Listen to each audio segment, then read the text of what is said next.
Secondo voi il siciliano è ottimista o pessimista? In una prima analisi sembrerebbe ottimista una persona che pronuncia frasi come «Lu buon tempo e lu malo tempo non possono durare tutto lo tempo», o ancora meglio «Ogni impedimento serve per giovamento». Invece, carissimi, non è affatto così, perché il siculo è di un pessimismo unico, anche se i modi di dire parrebbero incoraggianti, ma altro non sono che una passiva rassegnazione alla realtà, accettare la realtà amara senza far nulla, riponendo il proprio destino al naturale ciclo della vita. Verga insegna. O prima o poi aggiorna, o prima o poi nesce l'usule, come finisce si conta. Chiuscuro di mezzanotte non può fare. Quindi dietro l'ottimismo apparente si cela un pessimismo consistente che porta lo stesso siciliano a dire «Lunedì e martere non ti partere, mercoledì e giovere non ti muovere, venere e sabato tu ne aghiri, se domenica sta per venire». Orgoglio, diffidenza, pudore sono alla base della vita quotidiana in Sicilia. Basta dire a un siciliano «si nutre un mescato con niente» e la sua vita si trasforma in un incubo, la sua onorabilità viene segnata per sempre.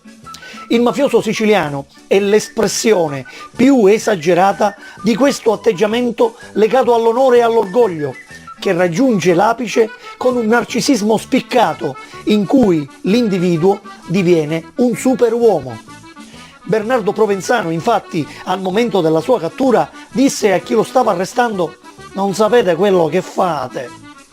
Michele Greco, altro esponente di spicco della mafia siciliana, addirittura negò davanti ai magistrati di essere chiamato il Papa e precisò con vanità di essere imperatore e che il suo non era un papato ma un impero. Dunque una condizione di pessimismo e di insicurezza molto spiccata e talmente consolidata da non riuscire a vedere un futuro roseo. Guarda caso, nella parlata sicula il futuro non esiste. Secondo Gesualdo Bufalino, il pessimismo siculo è determinato dalla soperchieria del morire. Praticamente il siculo sarebbe pessimista per paura della morte.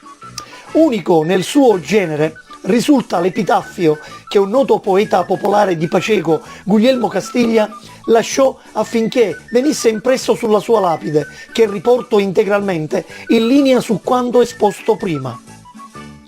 No pi grannizza, manco pi diritto, ma solo per reciproco rispetto.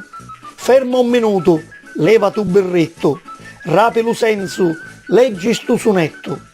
Quando comprende quello che c'è scritto, dalla tua testa ne fai un concetto. Non dimostrare quello che sto scritto, perché ti stai parlando chiaro e netto. Riccone, pusserente o direlitto, dotto, analfabeta, fissa o sperto, presto tardo, ma però è coscetto, trovarlo sul calo sorrisetto. Che fai? Resti qua o passi al ditto? Piora te ne vai, ma qua t'aspetto.